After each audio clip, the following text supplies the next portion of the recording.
Today I'm going to treat my husband to a lesson in apple cake making. He's my sous chef and has been all along. Just thought you should know that. So we'll start today by peeling the apples. I want to show this Starfrit apple peeler because it's the one that I learned how to peel apples on after my stroke, and it's easy to use with one. It's easy for anybody.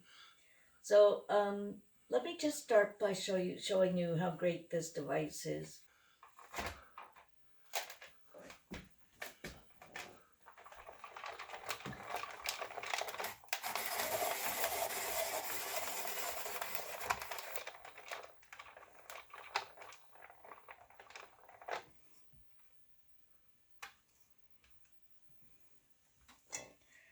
Now, I was told by my sous chef that I should explain that those peels will go into compost after we're finished.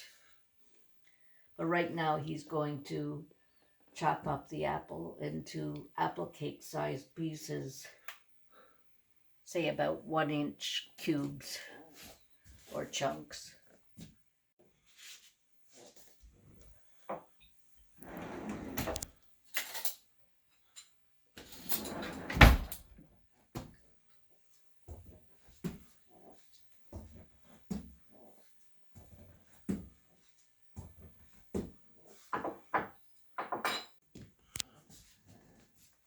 So I told my sous chef yesterday that I was going to sound a little bit more animated during my episodes. And so what I'm doing now is making the batter for the apple cake.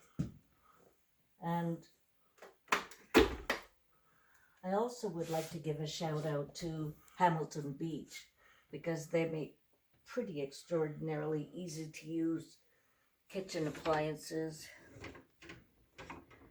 And this is my baking trolley where I keep everything close together that I know I'm going to use.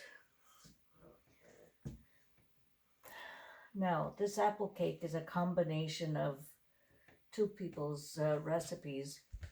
One is from the Beechwood Food for Thought cookbook, and this recipe is by Eudora Welch, combined with Mary Luxenberg, who gave me her recipe many years ago. Apple cake is a standard in most Jewish kitchens as a sweet, and many of the recipes I have for baking come from my sous chef's relatives. So first I start with the usual butter and sugar to be creamed together.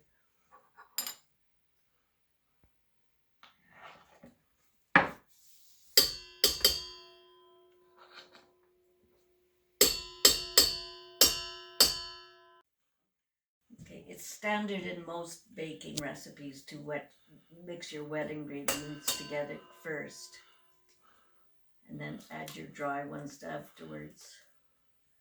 So I'm doing a couple of eggs first.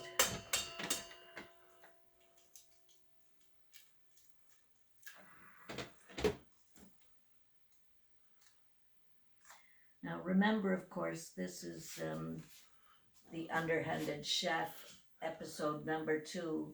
So I'm trying to do as much as I can with just one hand, as you saw with the apple peeling.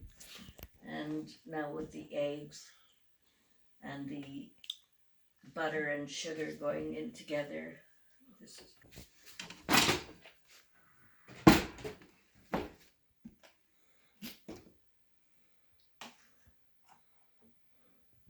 cups of sugar.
Another use for the drawer.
Avocado oil spray because it has a neutral flavor and it won't change the flavor of the cake.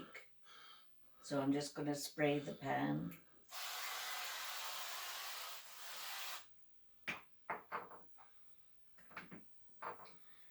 And after the apples are chopped, then it'll be mixed in with the batter that was just made. And we'll pour it in here and bake it at 325 for about an hour. 2, 3. So what I'm doing now is just squeezing some lemon juice over the apples. Best if you squeeze it over your hand so you catch the pits. The lemon juice keeps the apples from turning brown and also keeps the flavor bright and fresh. And the next part is for me to wipe my hands on my t-shirt.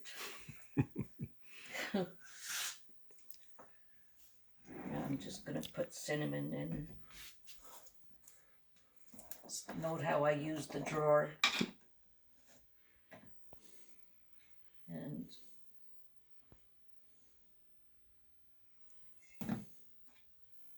I usually add a little bit of sugar to this because it makes a good sort of sauce around the apples while they're cooking in the cake. So let me just get some sugar. I'll be back in an hour.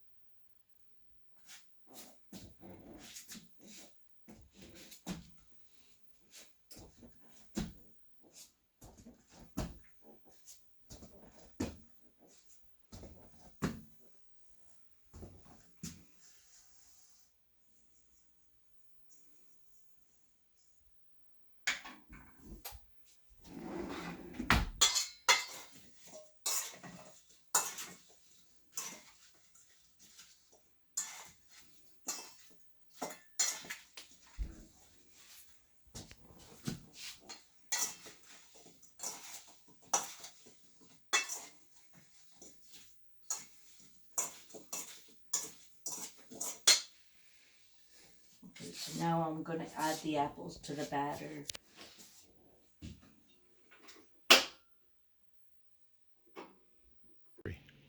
Okay, now I found the batter to be a little bit thick, so I had some buttermilk in the fridge, so I'm adding it to the batter, and I'll just blend it in.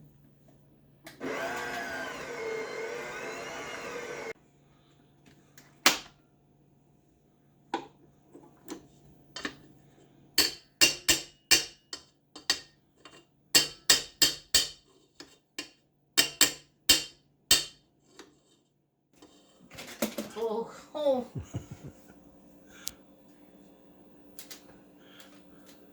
Guess what, folks? It's really a good idea to tighten the caps on orange juice containers before you put them in the fridge, so they don't pop out off like that when you shake it.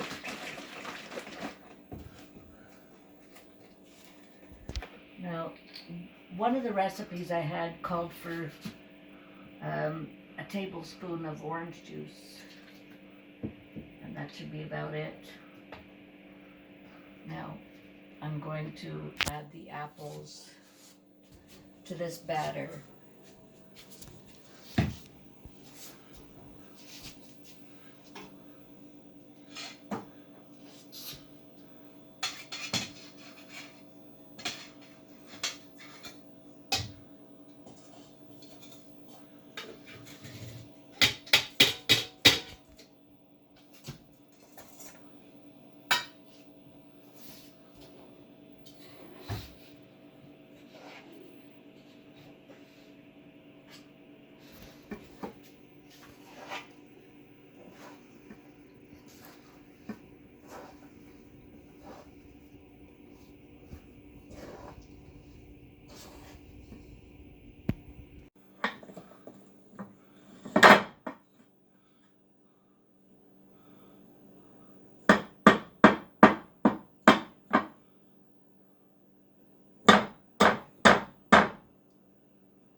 This would be handy time to have two working hands.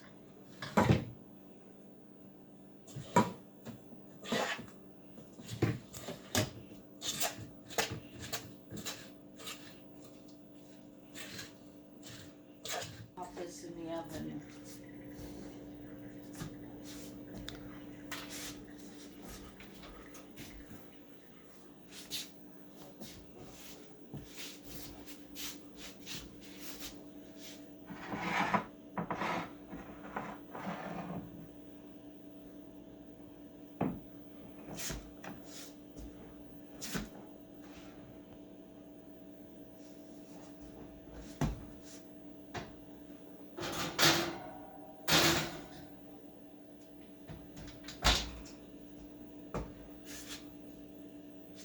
Okay, that's in the oven now. I think we'll give it about an hour to bake up into something really yummy.